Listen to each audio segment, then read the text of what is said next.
यानंतरचा पुरस्कार आहे sir doctor मोस तथा अप्पासाहेब गोसावी लोकसेवक पुरस्कार 2026।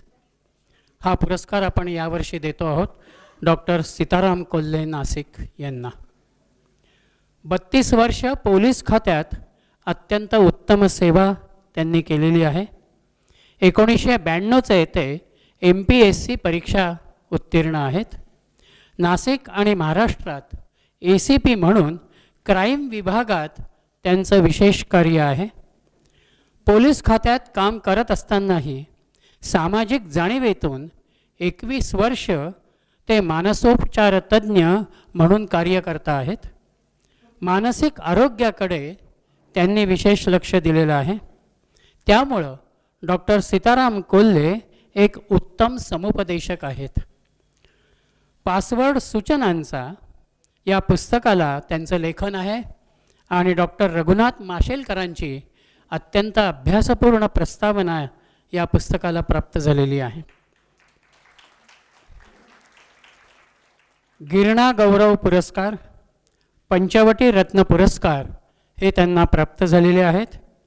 क्रिमिनल सायकॉलॉजीवर त्यांनी PhD केलेली आहे। राष्ट्रपती पदकाचे 2020 ते मानकरी होते। आजही त्यांचं समुपदेशनाचं कार्य चालू आहे। डॉक्टर सीताराम कोल्हे, मी स्वामीजींना विनंती करतो आपण त्यांचा सन्मान करावा।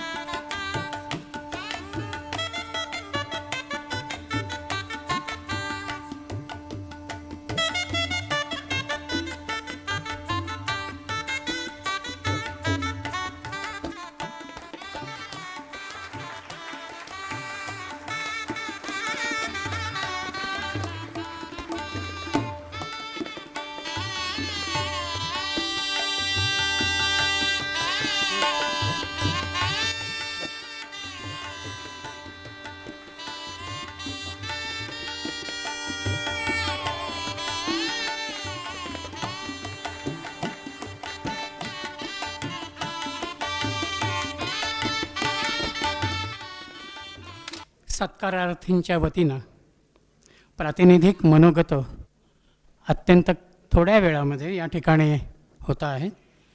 डॉक्टर सीताराम कोल्हे। व्यासपीठावर उपस्थित सर्व गुरुजन वर्ग आणि सन्माननीय तसेच उपस्थित नागरिक, या ठिकाणी एक समीकरण जुळल्यासारखं झालं। नाशिक, अहिल्यानगर 1992 आणि 1966 जे अहिल्यानगरचे देवव्रत रेखे गुरु आहेत।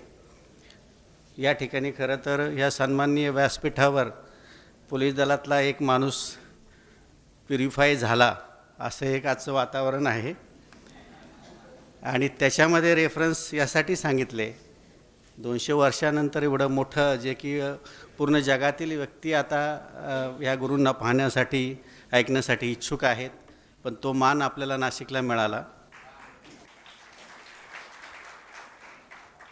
अहिल्यानगरचा मी आहे, त्याच्यामुळे मला विशेष अभिमान।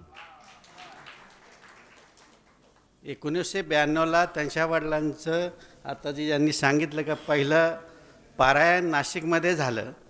माझं 1992चे ट्रेनिंग नाशिकमध्ये झालं आणि 1966चा रेफरन्स यासाठी आहे की ज्यांच्या वशिल्याने अयोध्येला आम्ही ज्यावेळेस सर्व फॅमिली गेलो होतो आणि ज्यांचे प्रमुख गुरु त्या ठिकाणी त्यांना फोन केला आणि मला बॅकडोरने पहिल्या नंबरचं दर्शन नाशिकमध्ये झालं।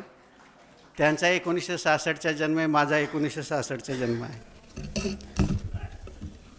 पुण्यश्लोक सद्गुरू पार्वती प्रतिष्ठानतर्फे दिल्या जाणाऱ्या सर डॉक्टर मोस तथा अप्पासाहेब गोसावी लोकसेवक पुरस्कार 2026 साठी माझी निवड झाली। त्याबद्दल मी जे ज्युरी मेंबर्स आहेत त्यांचे प्रथमतः ऋण व्यक्त करतो, आभार मानतो।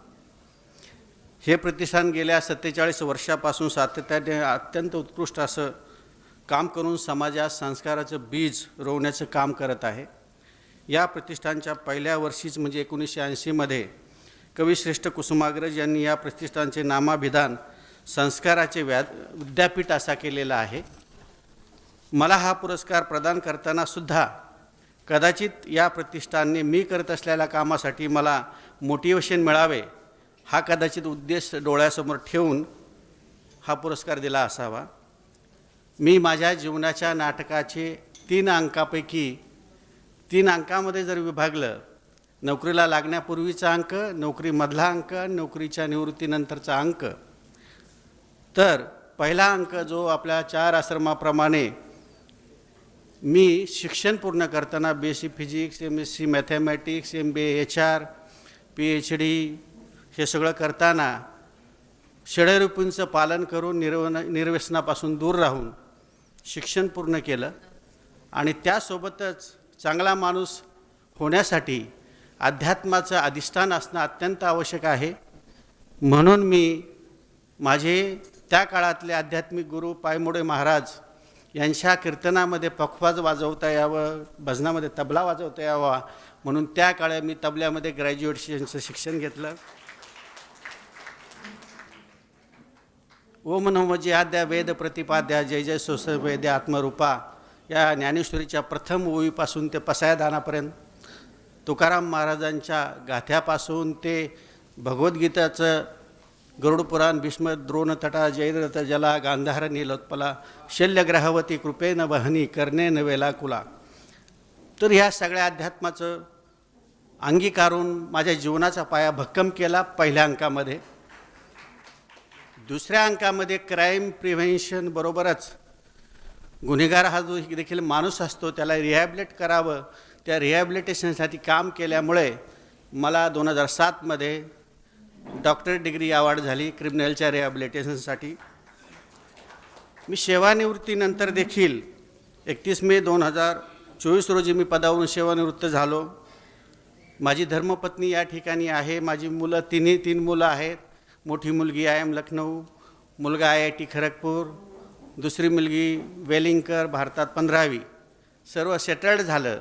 मग आपल्या आयुष्याची 32 वर्षाची पुंजी इतर व्यवसायामध्ये गुंतवून अधिक किती आपण मोठं व्हायचं आणि किती पैसे कमवायचे, त्याच्यापेक्षा आपण जे पाहिलं असेल की जी मुलं आहेत ज्यांना मेरिट मिळाले ती चांगली मोठी होतात, पण ज्यांना मेरिट नाही त्या मुलांचं काय, जे सुसाईड अटेम्प्ट करतात, फ्रस्ट्रेशनमध्ये जातात, डिप्रेशनमध्ये जातात, अशा मुलांना, तरुणांना, यूथला, वुमेनला, मुलींना एम्पॉवर करण्याचं काम मला करायची इच्छा होती. आणि म्हणून मी लेनोरा माइंटून कन्सल्टंट या फर्मची स्थापना मी फाउंडर आणि माझी पत्नी डायरेक्टर असं सुरू केलं.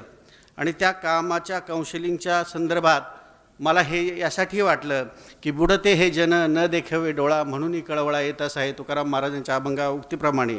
आणि पसायदानामध्ये दुरितांचे तिमिर जावं, विश्वसधर्म सूर्य पाहावं, जो जे वांछेल तो ते लाहो प्राणी जातं, या उक्तीप्रमाणे हे कार्य करायचं ठरवलं. आणि समाजासाठी हे कार्य करत असताना मी जे विद्यार्थी आहेत, जे माझ्याकडे जे आत्तापर्यंत 1.5 वर्षाच्या कालावधी आले, जवळजवळ 100 क्लायंट आपण म्हणू त्याला, तर ते कपल असतील, काही जेरिॲट्रिक म्हणजे ओल्ड एजमधले पर्सन्स असतील, यांना तर आपण समुपदेशन तर केलंच, पण त्यासोबत जवळपास मी 50च्या पेक्षा जास्त विद्यार्थ्यांच्या जे की सुसाईडचे अटेम्प्ट्स करण्याच्या मानसिकतेत होते त्यांचं सुसाईड प्रिव्हेन्शन मी केलेलं आहे. आणि इतर तरुणांना जो आशावाद त्यांच्या जीवनामध्ये संपलेला होता, तो आशावाद म्हणजे लेनोराचा अर्थ आहे rays of hope, Greek word आहे, आशेचा किरण निर्माण केला. माझं ब्रीदवाक्य आहे इनहॅन्सिंग हॅपीनेस, की सुख, समाधान, आनंद यासाठी अब्राहम मास्लोच्या थेअरीप्रमाणे ज्या 5वी सेल्फ ॲक्च्युलायझेशन स्टेज आहे, जी संत मंडळी सुद्धा त्यासाठी झटत असतात, त्यापर्यंत त्या लोकांचं कन्फ्युजन दूर करून नेण्याचं काम मी करण्यासाठी हे कार्य उभं केलेलं आहे.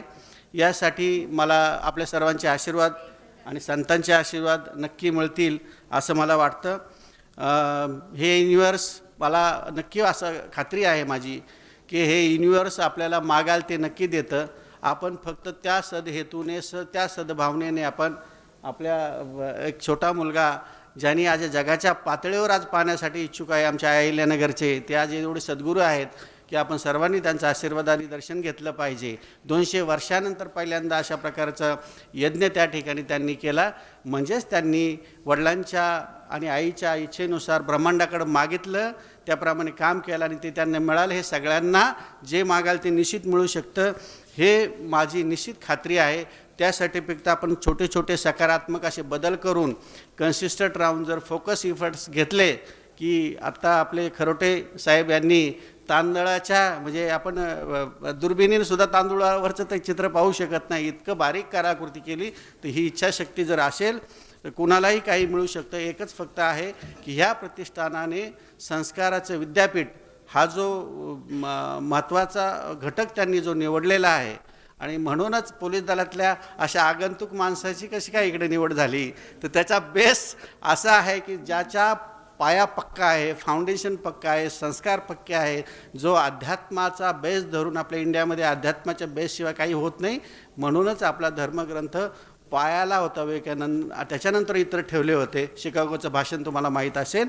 तर ते कार्य हे प्रतिष्ठान जे करत आहे त्या खरोखरच हे कार्य सातत्याने चालू ठेवून संस्काराचं विद्यापीठ करून, जे की पोलीस दलाचं एकाच मिनटात संपवतो की माझे मोठे बंधू मध्य प्रदेश या ठिकाणी आहेत इंदोरमध्ये, आणि मी दरवर्षी जातो. तिथून पुढे मला अयोध्याला याला जायचं असतं, उज्जैन या ठिकाणी. तर मी जाताना त्यांनी सांगितलं, अण्णा म्हणतात मला, मी लहान आहे धाकटा आहे तरी पण, तर त्यांनी मला दाखवलं मोठ्या भावाने की ह्या डोंगरावर फार मोठा विकास होतो आहे इंदोर शहराचा. तर विकास काय होत होता, तर म्हणे बघा किती मोठे जेल बनवून राहिले. तर मी म्हटलं भैया हा विकास नाही, अधोगती जेल मोठे नाही छोटे झाले पाहिजे. आणि तर हे जे संस्काराचं विद्यापीठ आहे, हे जे संस्कार सगळ्यांच्यावर असे झाले, फाउंडेशन मुलांचं पक्का झालं, त्यांना फ्रस्ट्रेशन येणार नाही, डिप्रेशन येणार आहे, हर बच्चा खास होता आहे, तर नक्कीच जीवनामध्ये दुसरे काहीतरी करेल. कुठलाही डिसऑर्डर असेल तरी तो चांगलाच मोठा नागरिक होईल. त्यासाठी हे अध्यात्माचं फाउंडेशन चांगलं राहावं, यासाठी मी संस्थेला जे कार्य करत आहेत त्याला अजून बळ मिळावं अशी अपेक्षा व्यक्त करतो, शुभेच्छा देतो. या ठिकाणी कदाचित मी 22 कॅरेट मला स्वतःला समजत होतो. 22 कॅरेट थोडासा दागिना असतो, तो 22 कॅरेटशिवाय बनत नाही, 24 कॅरेटचं काही बनत नाही. तरीसुद्धा मला या संतांच्या स्टेजवर बसण्याच्या कारणामुळं आज माझं 22 कॅरेटचं 24 कॅरेटचं सोनं झालं असं मला वाटतं. एवढं बोलून मी थांबतो. धन्यवाद. जय हिंद.